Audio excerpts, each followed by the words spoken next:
আসসালামু আলাইকুম everyone. So welcome back to tech ইভিজ অ্যাগেইন। সো আজকে আমাদের 7 নম্বর লেসন বা লেসন 7। সো আজকে আমরা কি শিখব? আজকে আমাদের শেখার বিষয় হলো কীভাবে ইলাস্ট্রেটরে অ্যালাইনমেন্ট নিয়ে কাজ করতে হয় এবং কীভাবে ইলাস্ট্রেটরে একদম প্রিসাইসলি কাজ করতে হয়। তো সেটার জন্য আমি আমার এখানে কিছু বক্স তৈরি করে রেখেছি, আপনারা দেখতে পাচ্ছেন। তো এখানে আমি প্রত্যেকটা বক্সকে সিলেক্ট করে আমার দেখেন প্রথমে যখন আমি কোনো কিছু সিলেক্ট করিনি, একটা বক্সকে সিলেক্ট করি, আমার এখানে কিন্তু কোনো অপশন দেখাচ্ছিল না। কিন্তু যখন আমি এখানে 4টা বক্স সিলেক্ট করলাম, দেখেন এখানে বিভিন্ন অপশন দেখাচ্ছে। এই অপশনগুলো কি? এই অপশনগুলো আমাদের অ্যালাইনমেন্টের জন্য কাজে লাগে। তো আমি অ্যালাইনমেন্টটা এখানে যদি আপনাদের না আসে বা আপনি অন্যভাবে আনতে পারেন, সেখানে হলো উইন্ডো থেকে এখানে অ্যালাইনমেন্ট একটা অপশন আছে, অ্যালাইন।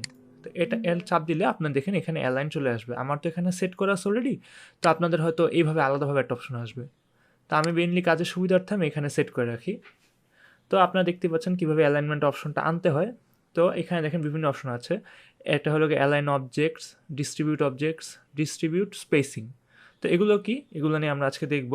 তো আমি প্রথমে দেখাই আপনাদেরকে, এই যে আমাদের এই যে বক্সগুলোকে আমি প্রথমে একদম মাঝে সেন্টারে আনতে চাচ্ছি। তো আমি তাদেরকে ভার্টিক্যাল সেন্টার দিলাম, দেখেন তারা সেন্টার হয়ে গিয়েছে। তো আমি যদি এখান থেকে একটু উপরে উঠাই দিই বা এটাকে একটু নিচে উঠাই দিই, আমি আবার প্রত্যেকটাকে সিলেক্ট করে যদি এইটা চাপ দিই, দেখেন ভার্টিক্যাল অ্যালাইন সেন্টার প্রত্যেকটা মাঝে চলে আসছে। ঠিক আছে? তো আমি যদি মনে করেন এই যে আমার হাইট তো এইটা, তো আমি প্রত্যেকটাকে এই ম্যাক্সিমাম হাইটে নিয়ে আসতে যাচ্ছি। তো ভার্টিক্যাল অ্যালাইন টপ, দেখতে পাচ্ছেন? তো প্রত্যেকটা আমার টপে চলে এসেছে। আবার ভার্টিক্যাল অ্যালাইন বটম, প্রত্যেকটা আমার বটে চলে এসেছে। ঠিক আছে? তো বটমে চলে এসেছে। তো আমার এইভাবে আমি অবজেক্টকে ভার্টিক্যালি অ্যালাইন বা ভার্টিক্যালি সেন্টারে আনতে পারি। এরপর কি আছে আমার ডিস্ট্রিবিউট অবজেক্ট। ডিস্ট্রিবিউট অবজেক্টটা কীভাবে করে? তো ফার্স্টে আমি ডিস্ট্রিবিউট সেন্টার দেখি, আমার যে এখান থেকে এই সেন্টারটা বা এখান থেকে এই সেন্টারটা একদম প্রত্যেকটার মাঝে থাকবে। তো আমি একটু উল্টাপাল্টা করে দিই, এখান থেকে এটা আসে, এখান থেকে এটা আসে, আমি দিলাম। এখন কি করব? Horizontal distribute centre. ঠিক আছে? তো আমি এটা দিলাম, দেখেন প্রত্যেকটার সেন্টার মাঝে চলে এসেছে। আমি মাঝে নিয়ে আসি, প্রত্যেকটা সেন্টার, এইটা থেকে এটার সেন্টার এবং এটা থেকে এটার সেন্টার এবং এটা থেকে এটার সেন্টার, প্রত্যেকটার সেন্টার সমান সমানে আছে। এরপরে ধরেন আপনি চাচ্ছেন প্রত্যেকটা স্পেস, এই যে আপনাদের এইটার এন্ড পয়েন্ট এবং এইটার এন্ড পয়েন্ট, এইটার এন্ড পয়েন্ট এই যে এইটুক থেকে এইটুক এবং এইটার এটুক থেকে এটুক, এই যে এন্ড পয়েন্টগুলা প্রত্যেকটার স্পেস সমান হতে হবে। ঠিক আছে? তো এইটা আপনার ধরেন আপনি যখন মানে মেজর কোনো কাজ করতে যাবেন, যখন আপনার কাছে অনেক কিছু লাইন থাকবে, তখন আপনার এই জিনিসটা খুব কাজে লাগবে। তো আসুন আমি দেখি এখান থেকে আমি অ্যালাইন টু কি অবজেক্ট নেব। এখানে দেখেন অ্যালাইন টু আমার 3টে অপশন আছে। তো আমার এখানে প্রথমে যখন সেট করছি তখন আমার অ্যালাইন টু সিলেকশন দেওয়া ছিল। তো আমি কি নেব? অ্যালাইন টু কি অবজেক্টস। এটা নিয়ে ধরেন আমি এই যে আমার এখানে একটা স্পেসিং দিতে পারছি, দেখছেন? এই অপশনটা কিন্তু এতক্ষণ ওপেন ছিল না। ডিস্ট্রিবিউট স্পেসিং, এই অপশনটা কিন্তু এতক্ষণ ওপেন ছিল না, এখানে আমি স্পেসিং দিতে পারছিলাম না। তো আমি একটু ভুল করেছি, তো আমি ওখান থেকে কাট করে এখানে নিয়ে আসছি। তো আমি কি করেছিলাম, তা আমি প্রথমে আপনাকে যা বলছিলাম যে এখানে আপনার এটা ধরে আপনার প্রত্যেকটা স্পেস মাঝে মাঝে দিতে হবে। ঠিক আছে? তো এটার জন্য আপনাকে কী করতে হবে? প্রথমে যেতে হবে অ্যালাইন টু কি অবজেক্ট, এটা চাপ দিয়ে ধরেন আপনি এখানে দিলেন অপশন 40 দিয়ে হরিজন্টাল ডিস্ট্রিবিউট স্পেস, এটা চাপ দিলে দেখেন আপনার প্রত্যেকটার যে ডিস্টেন্স এইটি মাঝের যে ডিস্টেন্সটা, এটা 40 হয়ে গিয়েছে। আমি দেখার সৌন্দর্যের জন্য আমি মাঝে এনে রেখি সবসময়। তো দেখেন প্রত্যেকটার মাঝে ডিস্টেন্স 40 হয়ে গিয়েছে। ঠিক আছে? তো আমার আরেকটা অপশন আছে, এই যে এই পাশেরটা, তো আমি এটা দেখানোর জন্য আপনাদেরকে দেখাচ্ছি। আমি এখান থেকে নিয়ে আসলাম, এখানে নিয়ে আসলাম আর এখানে নিয়ে আসলাম, এই তিনটাকে ধরে আমি ধরেন মাঝে আনতে চাচ্ছি। কারণ তিনটা তো একদম মাঝে নেই, তো মাঝে আনার জন্য এটা চাপ দিলে দেখেন মাঝে চলে আসছে। বা ধরেন একদম লেফটে নিয়ে যেতে চাচ্ছেন আপনি, লেফটে নিলে লেফট, রাইট চাপ দিলে রাইট, দেখছেন হরিজন্টাল অ্যালাইন রাইট। ঠিক আছে?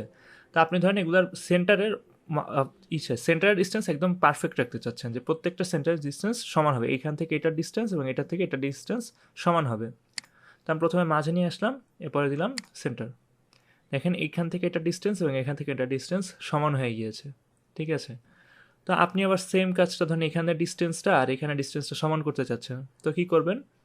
এখান থেকে গিয়ে অ্যালাইন টু কি অবজেক্ট সিলেকশন এটা চাপ দিয়ে ধরেন আপনি এখানে দিলেন 20 চাপ দিয়ে এখানে হরিজন্টাল এটা তো ভার্টিক্যাল ডিস্ট্রিবিউট স্পেস দিলাম, দেখেন একদম পারফেক্টলি সে মাঝে চলে আসছে। এরপর আমি দেখাবো কীভাবে আর্টবোর্ডের সাথে অ্যালাইন করতে হয়। ধরেন আপনি এই জিনিসটা সিলেক্ট করেছেন, আমি এটাকে এভাবে সাজিয়ে আমি মাঝে নিয়ে আসি। মাঝে নিয়ে আসে আপনি দেখেন এখানে একটা অপশন আছে আর্টবোর্ড, অ্যালাইন টু আর্টবোর্ড দেওয়ার পরে আপনি ধরেন এটাকে একদম আর্টবোর্ডের মাঝে এই 3টা বক্স একদম সুন্দরভাবে সমানভাবে ডিস্ট্রিবিউট করে দিতে যাচ্ছেন। তো আপনি এটা চাপ দিলেন, দেখেন একদম আপনার আর্টবোর্ডের মাঝে সে একদম ইভেনলি ডিস্ট্রিবিউট হয়ে গেছে। তো আমি এই বক্সটাকে আনি, এই বক্সটাকে এনে ধরেন আমি আবার সিলেক্ট করে দিলাম, দেখছেন আপনার একদম প্রত্যেকটা ইভেনলি ডিস্ট্রিবিউট হয়ে গিয়েছে। ঠিক আছে, তো ধরেন আমি আপনাদেরকে আরেকটা জিনিস দেখাবো। তো এইটাকে জন্য আমি এটাকে এখানে এনে কপি করে এগুলো ডিলিট করে দিলাম। ডিলিট করে দেখেন আমি এইটাকে বিভিন্ন রকমের কপি করা শুরু করলাম। আপনি চাইলে শিফট কন্ট্রোল ডি দিয়েও কপি করতে পারেন। আমি কন্ট্রোল ডি দিয়ে কিছু কপি করলাম, এটা একটা শর্টকাট, আপনারা চাইলে লিখে নিতে পারেন। আমি আরও কিছু কপি করব। হ্যাঁ, তো এই সবগুলো বক্সকে ধরে আমি এখন কি করব, ইভেন্ট ডিস্ট্রিবিউশন দিব। ইভেন্ট ডিস্ট্রিবিউশন দিয়ে আমার কিন্তু আর্টবোর্ড সিলেক্ট হয়ে আছে, অ্যালাইন টু আর্টবোর্ড, এবং কী করবো, ভার্টিক্যাল টপে দিয়ে দিব। দেখতে পাচ্ছেন একদম প্রত্যেকটা আমার ভার্টিক্যালি একদম পারফেক্ট ডিস্টেন্সে সবগুলো সেট হয়ে গিয়েছে। ঠিক আছে, তো এই ছিল আজকে আমার 7 নাম্বার লেসন। তো আরেকটা কথা আমার, আপনারা সবাই আমার আগের লেসনগুলো দেখে আসুন, কারণ আপনারা যদি আগের লেসনগুলো না দেখে থাকেন তাহলে আপনি এই লেসনগুলো ঠিকভাবে বুঝতে পারবেন না। তো তখন কি আপনার মনে হবে যে আপনি কোথায় কী শিখতেছেন কিছুই বুঝতে পারছেন না। তো আমি একদম আমার প্রত্যেকটা লেসনই খুব সুন্দরভাবে ছোটো অংশে ভাগ করে রেখেছি। তো আপনারা চাইলে সেগুলো দেখে আসতে পারেন এবং আপনারা সেগুলো খুব এনজয় করবেন। আর আপনাদের কোনো কমপ্লেন বা কোনো কমেন্টস থাকলে আমাকে অবশ্যই ইনবক্স করতে পারেন। ফেসবুক পেজে লিঙ্ক দেওয়া থাকবে আমার প্রত্যেকটা ডিসক্রিপশনে।